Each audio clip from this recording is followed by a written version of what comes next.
सोचो, हर दिन हम घर से कचरा बाहर फेंकते हैं और उसके बाद उसका क्या होता है? क्या वो सच में रिसाइकिल होता है या बस किसी बड़े से गार्बेज माउंटेन का हिस्सा बन जाता है? आज हम बात करेंगे दिल्ली के एक बहुत बड़े इशू की, ओखला लैंडफिल, जहां सालों से कचरा जमा होता आ रहा है।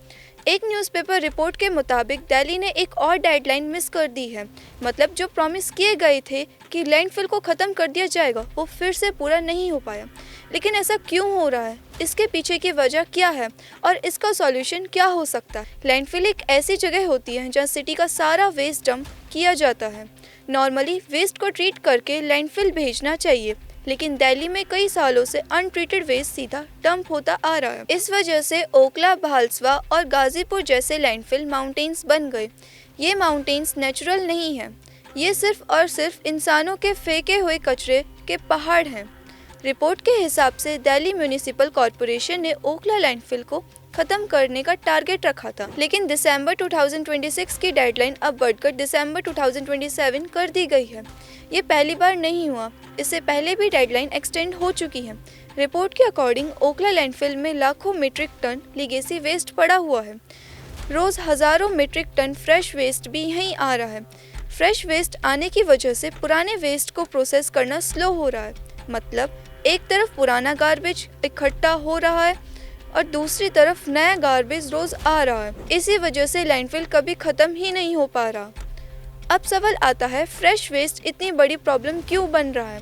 सेग्रीगेशन का मतलब है घर पर ही वेट वेस्ट और ड्राई वेस्ट को अलग करना, लेकिन दिल्ली के बहुत सारे एरियाज़ में लोग आज भी मिक्स्ड वेस्ट देते हैं।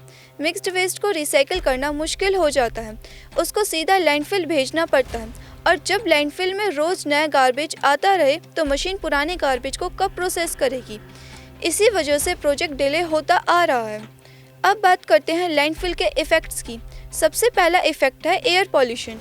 गार्बेज से मीथेन गैस निकलती है। मीथेन एक डेंजरस ग्रीन हाउस गैस है, ये क्लाइमेट चेंज को भी बढ़ाती है।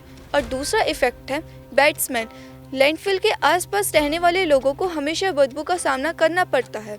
तीसरा, हेल्थ प्रॉब्लम। मच्छर, मक्खियाँ और हार्मफुल बैक्टीरिया यहाँ बहुत होते हैं, इनसे इन्फेक्शन और डिजीज़ का रिस्क भी बढ़ जाता है। चौथा, फायर।